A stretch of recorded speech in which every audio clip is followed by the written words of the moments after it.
What's up guys, I'm the Hunter Fisher. In these past 2-3 months, I have been doing something called ultralight and BFS fishing, and I think it's needless to say, I may have fallen in love with it. So the thing is with ultralight and BFS fishing is it's almost never ending how many reasons you can find to fall in love with it further. But today guys, I'm gonna give you guys 3 basic reasons why you need to be doing ultralight fishing, no matter if it's BFS, spinning, it doesn't matter, you need to be doing. Let's get right to it.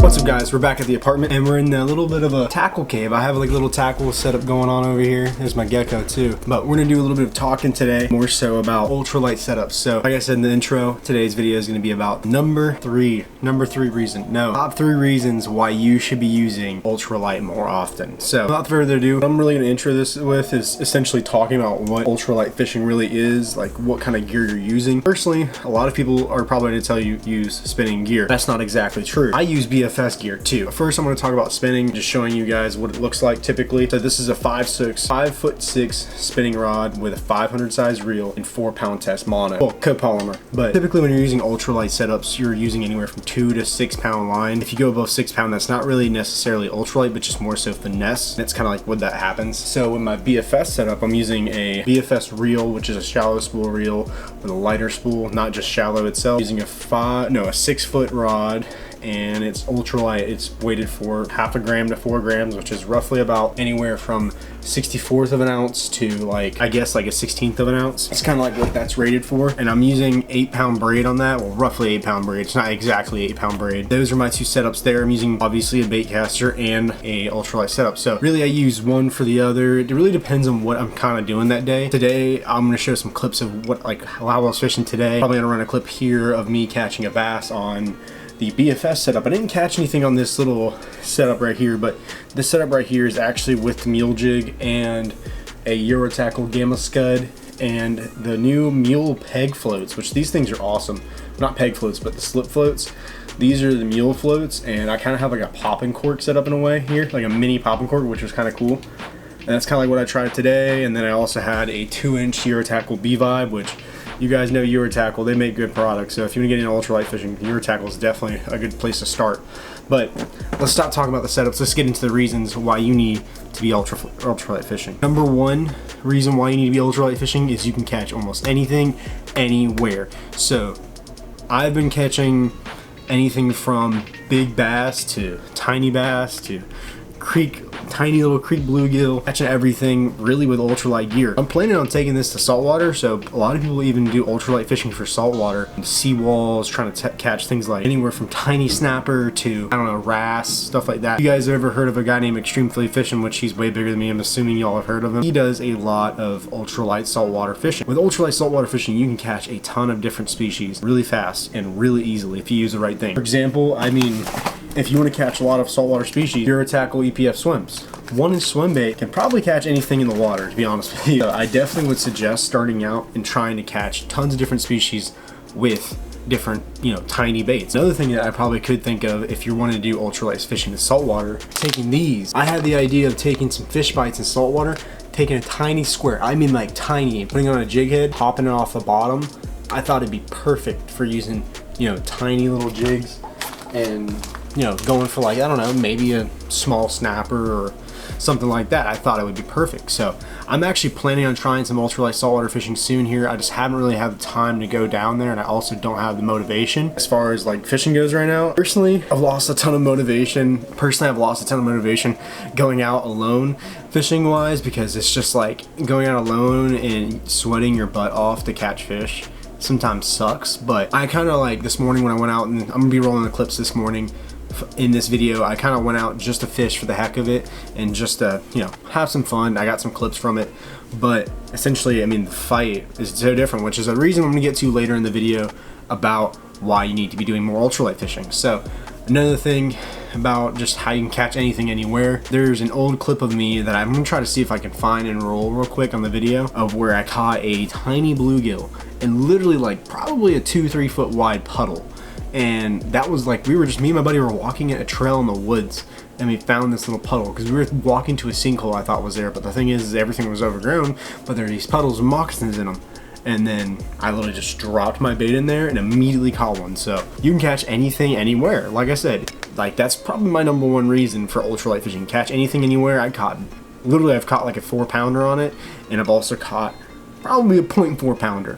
So that's number one reason. Now, number two for why you guys need to get more into ultralight fishing is fight's just better. So like I was talking about earlier, is the thing is, when you catch a fish on lighter line, you have to play the drag more. If you don't, you're snapping off. You have to play the drag more, so it gives more room for the fish to fight. You can fight a fish for longer. It's a lot more fun, obviously, for a fishing experience. A lot of people like catching tarpon on fly for that exact reason. Fishing on ultralight gear is just more fun. 5-pound bass is probably going to feel like a 13 when you catch it on ultralight gear. I mean, even 1-pounders, like I'm going to roll a clip here. Today I was catching, I don't know, probably a 1/2 pounder, and that thing was literally pulling drag, going underneath a culvert, trying to dog me essentially, and he was just going crazy. And it was just, I mean, to be honest, they fight a lot harder when you use ultralight gear. I had this rod bent over completely, and that was insane.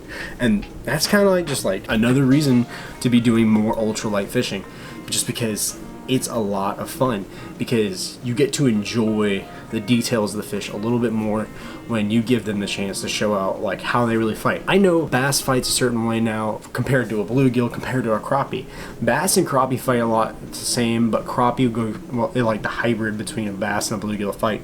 So bluegill, in my opinion, is one of the hardest fighting freshwater fish sometimes. I have not caught a peacock, so I can't say that for sure. But from what I've heard, peacock and smallmouth fight harder than bluegills. I don't really know for sure. Never caught either one. Down here goes, bluegill are a lot of fun. I would honestly rather spend a day catching dozens of bluegill than dozens of bass, because at the end of the day, the bluegill are going to be a lot more fun, especially if I'm going out for small ones, because I really don't care if it's big or not sometimes. But with, as far as the bluegill go, they like to go sideways. Bass like to just dig, essentially. They'll dig down, and then crappie go like dig sideways but also dig down. It's really complicated how they do their thing and everything. Number two reason, the fish fight harder on ultralight gear. Number three reason to be doing more ultralight. I think this is probably the most important detail about ultralight in general. This doesn't really go for BFFs as much, I would say, but the fact that anyone can do it is what makes ultralight even more fun. So ultralight is kind of like one of the most simplest ways to fish. I mean, people use freaking cane poles, use brim busters, use anything to catch tiny brim, tiny fish. I mean, to be honest, I mean, this setup was only $75. Baitcaster and the other rod I just showed, it's $400. So it's easier to get into ultralight fishing. So at Bass Pro, there's multiple ultralight setups that are ridiculously cheap, anywhere from $20 to $60, $70, and then you have ultra nice ultralight setups that can get up on the range of $400, $500, $600. But the fact is, anyone can do it. It's more attainable than, say, bass fishing. So bass fishing isn't exactly always, you know, easy to do, because bass fishing is kind of a niche product sport type of deal. With bass fishing, you can't really nail everything on the head with one combo. You can't get a 7-foot medium heavy, throw a Ned rig, to be honest with you. I mean, you can try if you have like a DC or something, but not everyone can afford a DC. Everyone can really afford a Zebco. A Zebco is really meant to throw beetle spins and rooster tails and all that stuff, and a lot of people enjoy using those lighter lures with a Zebco. So with Zebcos and stuff like that, those are cheaper, they're more attainable, they're more easier to get, and anyone can do it. Anyone can understand the concept of just casting a tiny lure in a tiny spot to catch tiny fish and enjoying it all the same. That's kind of like my number one detail as far as why people should get more into ultralight, is that anyone can do it. If you watch my channel and you don't fish, which is kind of odd, if you don't fish and you watch my channel, you can get into ultralight fishing with ease. You can enjoy it a ton, and to be honest, I think there's never a wrong time for ultralight fishing. I mean, you can go out any day of the year, bring only an ultralight setup with you, probably use a micro Ned rig from Mule,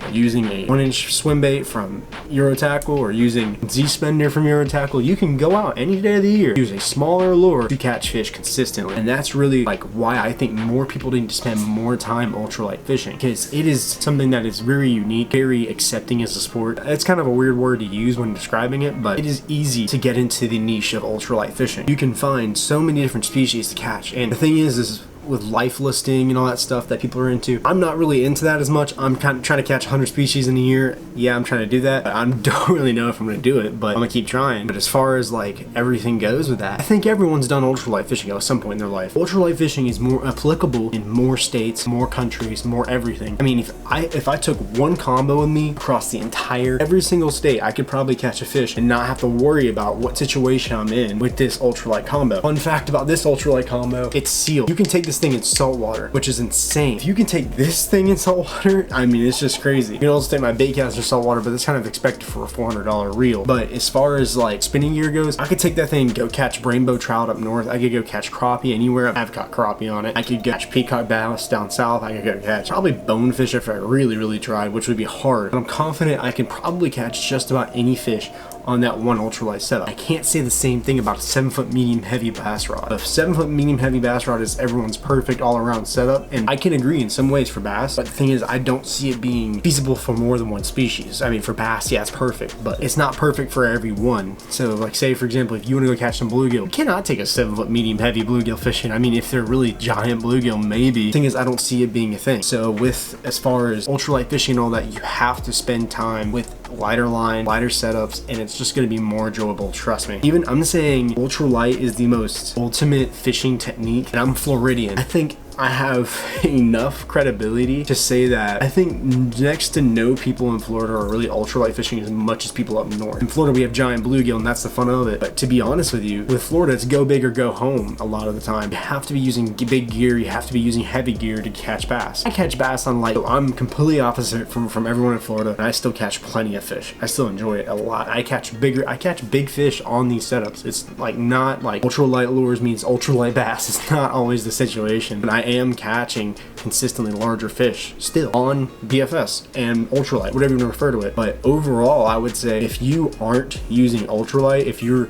neglecting the thing that is ultralight, you're making a mistake, and that you need to respect it more. Give it a chance. All in all, guys, there's 3 reasons you need to be doing more ultralight fishing. The fact that you can do it anywhere and catch anything anywhere. The fact that the fish fight harder when you're fishing on ultralight, and the fact that anyone can do it. Really the biggest deal to me is the fact that anyone can do it. Anyone can ultralight fish. Doesn't mean anyone can BFS fish necessarily. If you get used to BFS fishing, you probably can be fine. The thing is if you have a decent bait casting setup as far as BFS goes, I think anyone can really do it. I think it's tough for most people to do it because BFS is, I mean, bait casters in general, not anyone can use a bait caster. Of course, you're going to be able to cast something a lot better when you're using a setup like $400, $500. It's going to be way better because just the components are better, more consistent, how the breakings work. It's always going to be more consistent. But say for example, this setup right here, this Bass Pro one, this is the Bass Pro Microlight Elite. This thing is 75 bucks. Most people can afford 75 bucks, or you could go cheaper and still get the good, just a good thing. But this combo right here, I don't think anyone needs any better as far as ultralight spinning goes, because to be honest, it's sensitive, it's consistent, and I like it a lot. I think anyone, just about anyone, can use that Bass Pro Micro Elite. So